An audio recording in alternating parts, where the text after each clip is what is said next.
This is how the very top of the Premier League table looks with 25 games played. That means there are 13 left to go.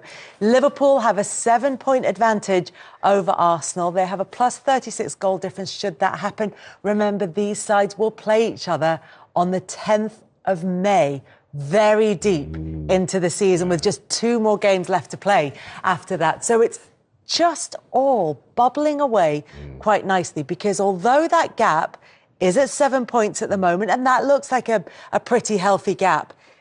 That was not a convincing performance from Liverpool, and it comes off the back of the defeat by Plymouth in the FA Cup. It comes off the back of that late equaliser in an emotionally exhausting last Merseyside derby at Goodison Park in midweek, and they look like they were running on fumes against Wolves. Joe, for everything you've just said there, I just feel that's why I feel they're going to be the champions, because they're not playing well and they're still getting results.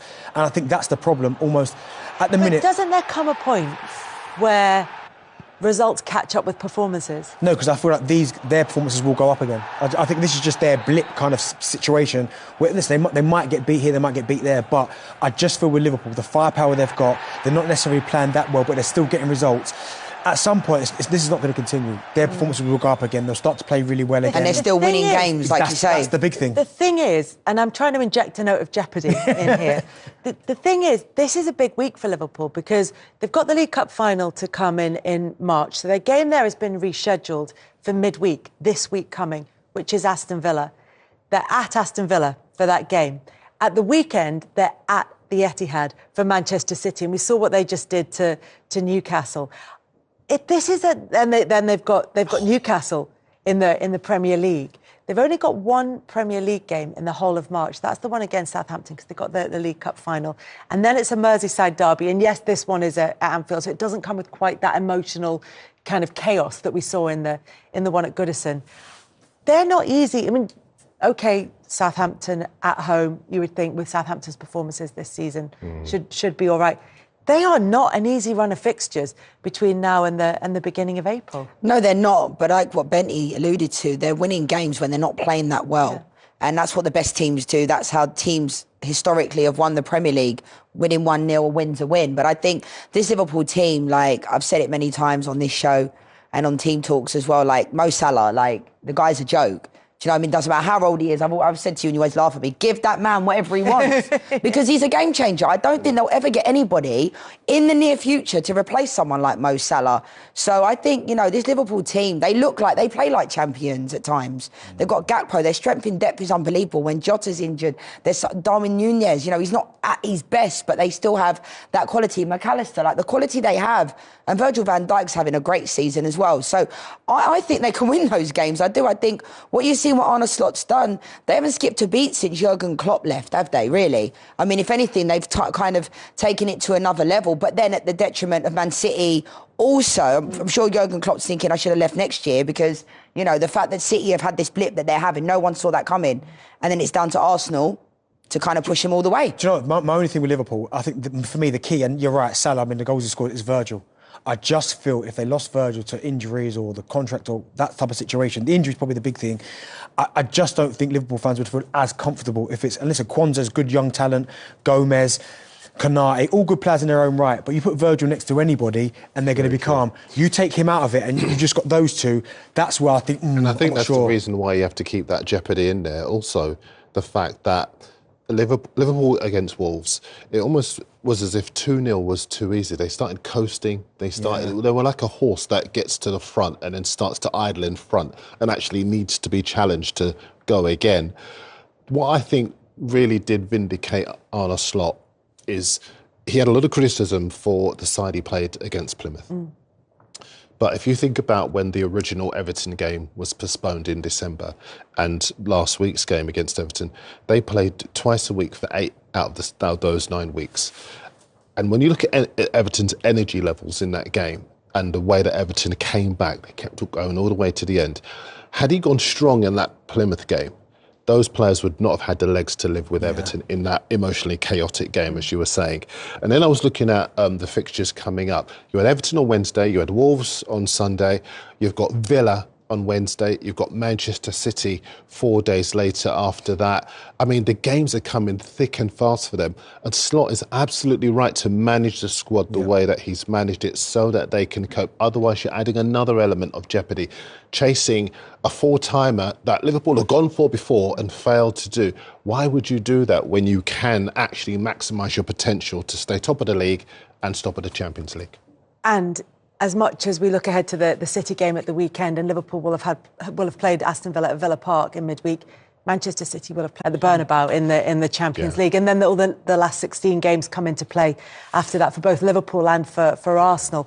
And actually, are Arsenal, to answer the question of whether or not Arsenal are placed well in order to challenge Liverpool should they wobble, because the question is whether Liverpool will be able to catch breath in order to raise the level of their performances. Over the last 15 games, their record is exactly the same. Their goal difference is exactly the same. So if Liverpool dip and Arsenal improve, then that's where the gap can start to close, which could set us up for a huge game. And we're all looking towards the 10th of May, basically. We're all looking towards that. Where Arsenal could really make it the most of this is the clean sheet record. 2 in their last 2 games now. They're starting to get defensively strong again. If they can nick goals 1-0s now, 1-0s. They don't need to be explosive. Even if, exactly. Go back to their strengths. They could take it all the way. Liverpool are conceding each of their last 4 home games. They're not as defensive. I know we've been nice about Virgil and all that, but Konate wasn't that convincing against Wolves. Kwanzaa's been in and out. There are deficiencies in that back line and they give opposition teams a chance. Villa look as though they can score goals again as well. The jeopardy's there. Do you know what it is for Arsenal? I just do think, obviously, Mika Moreno coming on, scoring the 2 goals was huge. Arsenal so many times this season, and certainly without a recognised centre forward now, Havertz is not there, Saka's not too far away. There's games where they're really tight and they just haven't managed to find that spark for someone to step up and get that goal. Well, they've got Sterling and Trossard in there and Nwaneri. Look at them. Look at the teams that they've. And look, there was the League Cup game against Newcastle, and that was done over the 2 legs. But look at those results in there. Yeah, but Martinelli was ever present before the Newcastle 2-0. He's no longer there for a little bit. Havertz is now, he's gone down throughout for the season. But hang on. This is Havertz, who has been under real fire for not being able to finish. Superstar. This is Kai Havertz. Suddenly he's got injured, and it's like, well, that's it now. Well, There's no Kai Havertz. No, but it's just another body. The problem, and now he's the solution. Now he's the solution. But no, it's just another body, and he has scored important goals this season. But when you then remove him, and then you remove Martinelli, Saka's not there.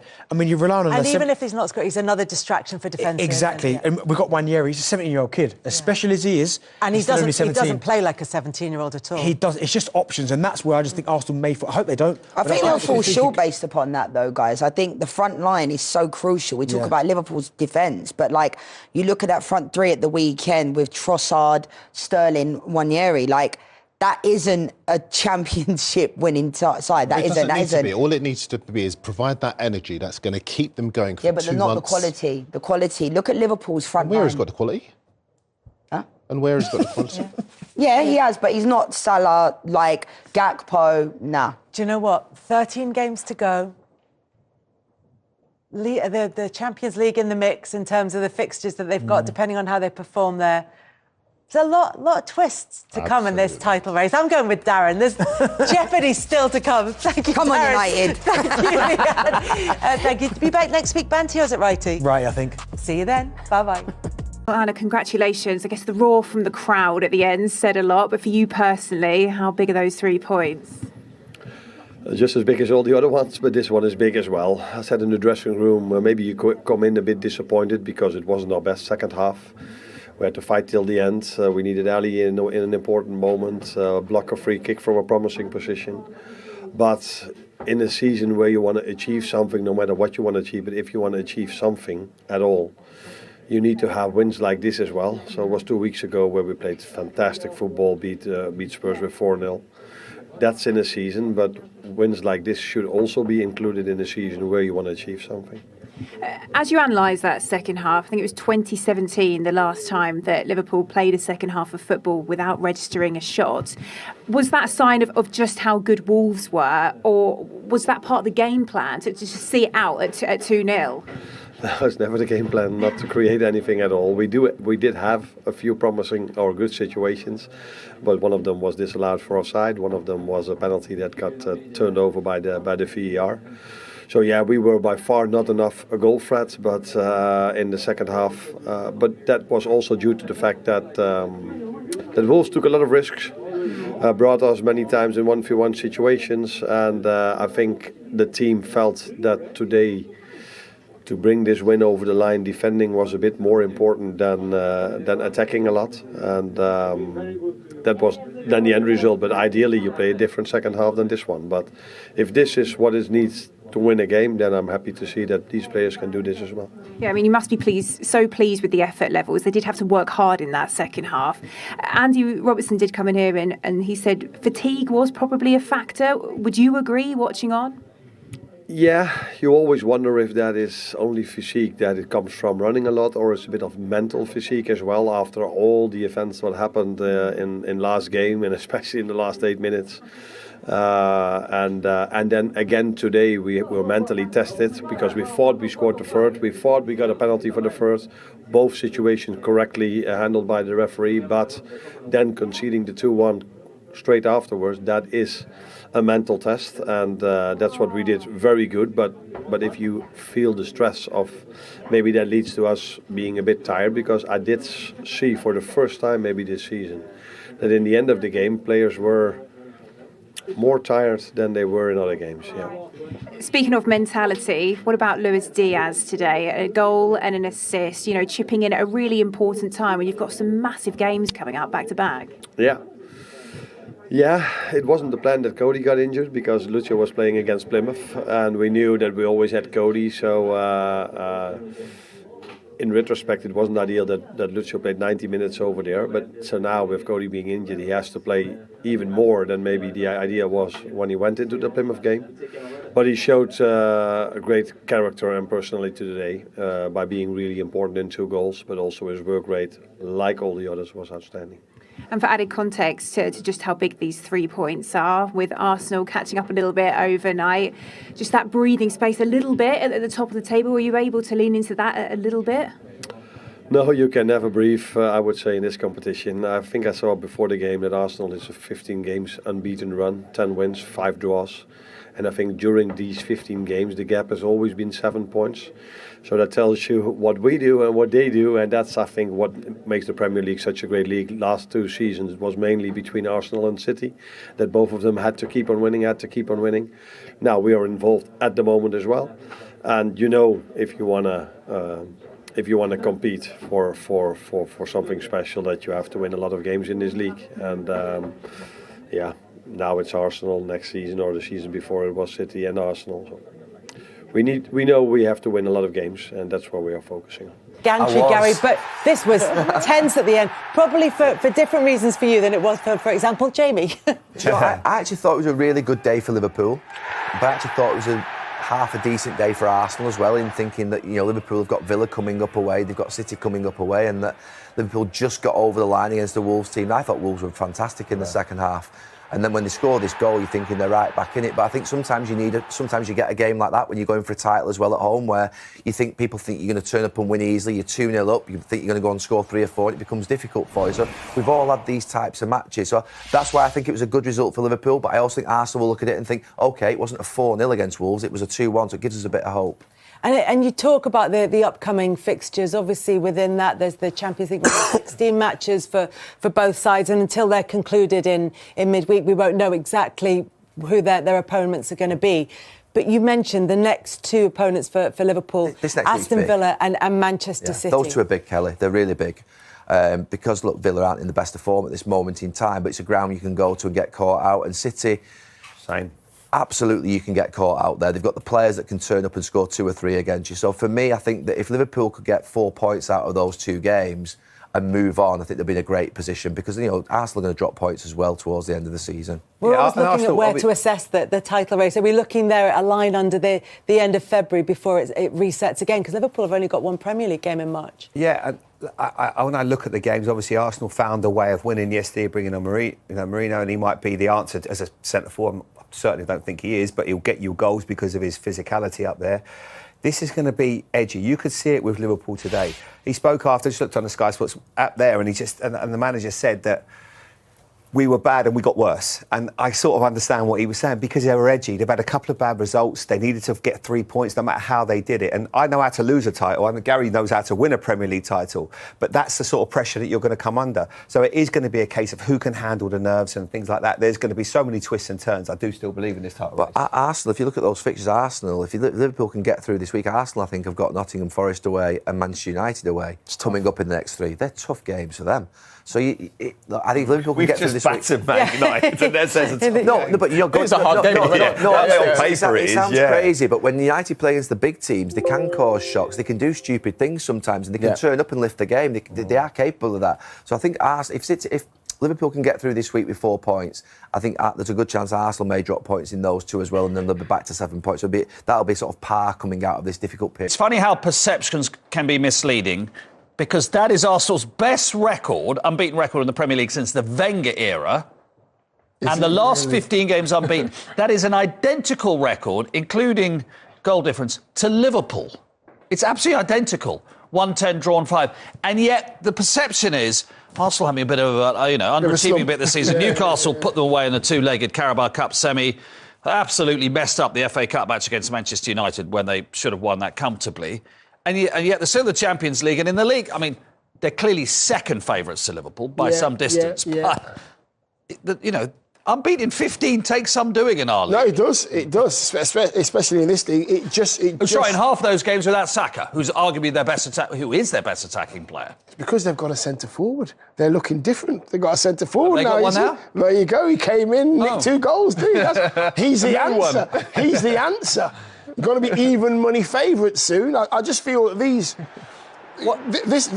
kind This was the only option. Yeah, but the thing about it is, Poogs,